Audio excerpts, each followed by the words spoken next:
Hello everyone. Today I'm going to explain how to write a news article. This is your goal. By the end of the year, you must be able to write a news article about pretty much anything, any topic. Anyway, about a topic that we developed in class using good vocabulary and good grammar. So ready? Let's start then. So this is a news article that I took from The Times, the newspaper The Times, and have a look at the article, observe the article, and have a look at how it's organized and the elements that you can find in a news article. So let's have a closer look. An article is divided in columns and paragraphs. As you can see here, there are columns and paragraphs that are quite short, in fact. There is also always a headline above the article and a picture illustrating what's in the article. Here we are talking about an arson, and you see on the picture that there are firefighters, so that's logical. And the picture is always accompanied by a caption. This is a caption, a few words to describe the picture, to explain what's happening on the picture. And you also always have the name of the photographer. There is also a byline, and the byline shows the writer of the story. So basically, as you will be the writer of the article, it will be your name.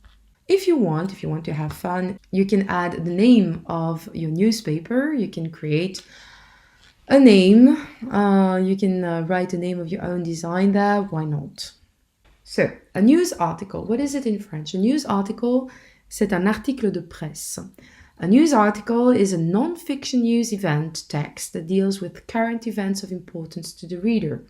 And the emphasis is on facts. So, it's not an email. It's not a diary. It's not a for and against essay. It's an article based on facts about something that happened. Of course, you should start with writing the first paragraph or the first paragraphs. And the first paragraphs answer the following questions: who, what, when, and where. What have we got here? So I put the first two paragraphs of the article here. And what have we got? We've got, who or what. So ASOS, which is an online clothing retailer. So we know what we're talking about immediately. And what happened? Well, there was a suspected arson attack. So you see 3 lines. We know who is involved and what happened. And then we go on in the next part of the paragraph. We know where it happened and when it happened, on Friday at about 10 p.m. And also we have who is involved, because they talk about the 500 people working there at the time. So you see the first 2 paragraphs and we know basically everything. Now, what are we going to tell in the next paragraphs? The next paragraphs answer the following questions: how and why. So, let's see if we've got this in these paragraphs. Yeah, more or less. We've got more than 50 firefighters and 10 fire engines were called to the blaze on Friday night. So we know how they dealt with the fire. And there was a big smell like burning plastic or something like that. I think that's why they evacuated us from the area, because it was dangerous. Okay, we have the why as well. Why of something anyway. And you see here what's happening. We have Lucas who works there. So we've got his name and we've got his job. And he told the BBC blah, blah, blah. So this is something that you can use in your articles. You see, it's a quote from Lucas, and we put it in between quotation marks here. So this is something that you should use as well. And once we have done this, the what, the who, the where, the when, the how, the why, Basically, once you have written the essential facts, well, you need to write the not essential facts, so facts that are interesting but not so essential to the story. What have we got here? The company, which was founded in 2000 and stocks more than 850 fashion and beauty brands, is popular with celebrities including Rihanna and Michelle Obama. Oh, interesting. That's interesting. This is not essential to the story, but I'm still learning something and I still find this interesting. You see, so the rest of the article should be the second half of the article with interesting but not essential facts. Notice the end of the article. Notice that there is no real conclusion to the article. There is no opinion either. It's not the first time that ASOS has been forced to halt trading because of damage to its warehouse. In 2005, the company stopped taking orders over Christmas after an explosion, blah, blah, blah. Okay, why is there no opinion? Because you are a journalist, you are telling facts. We don't need your opinion as a reader. There is no real conclusion because it's not a for and against essay. Again, I'm repeating myself. Okay? So no need to end your article with in conclusion. Okay? And this is the structure of a news article. So you must remember this reversed kind of triangle where we start with the most interesting facts, the leads, provides the most important information. So who, what, when, where, why, how. And so these are the first few paragraphs of the article. Then we have additional facts, which are revealed in order of importance. They are useful to understand the story. So you can find the background, the evidence, the controversy, etc. here. And finally, at the very end, come the interesting but not so essential facts. And why do we use this technique of reverse triangle with a news article?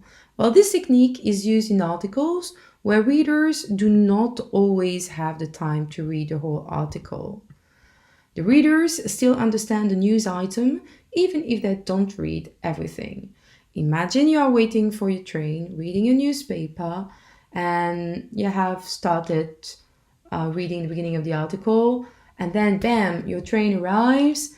But no worries, you have read about the essential facts of the news item and you don't have to finish the article. And again, there is no real conclusion in a news article. Details become less important as the article progresses. Once you have written your whole article, you must write the headline. The headline, of course, should match the content.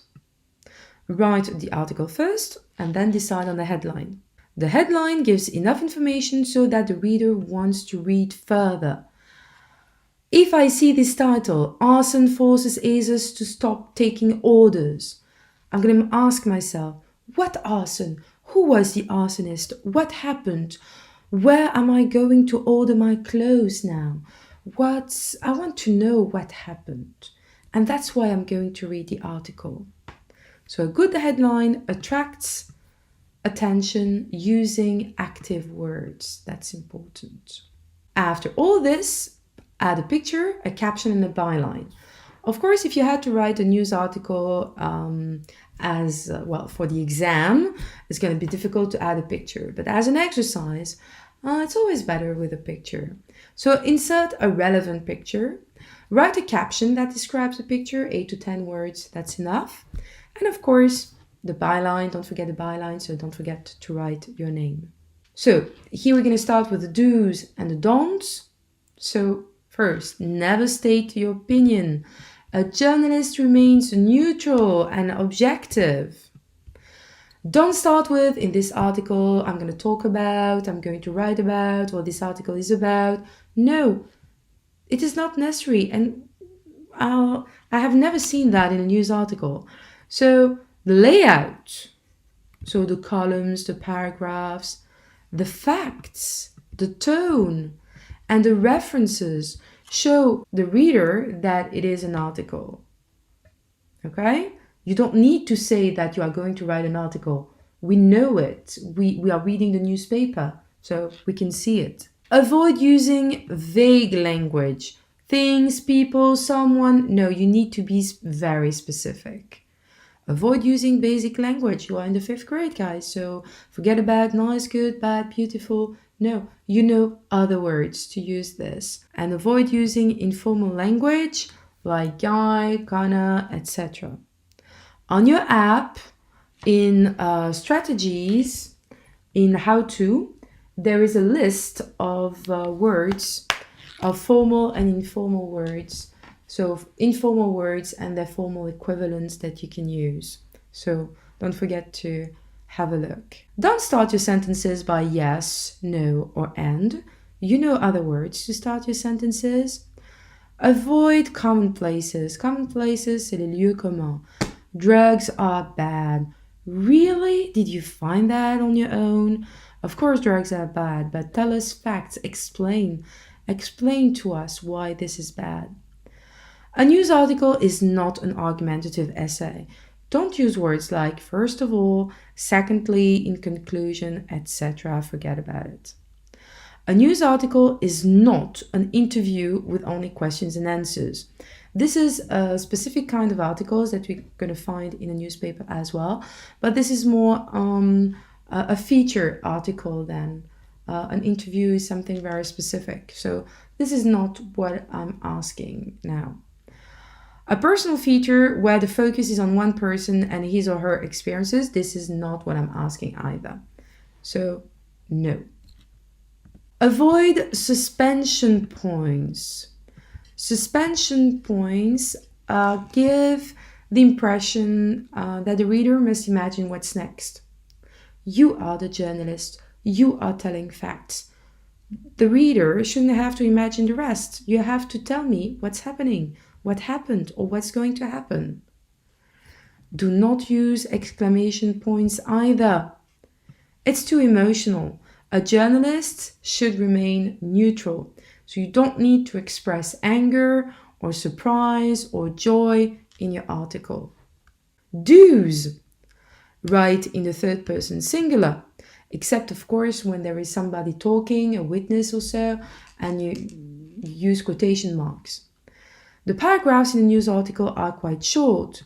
Write 4 or 5 sentences per paragraph. Use moreover, furthermore, what's more at the beginning of your sentences instead of and. Of course, use a varied and rich vocabulary. Try recycling the vocabulary studied. You studied a lot of vocabulary, so use these words, please, okay? And use varied linking words.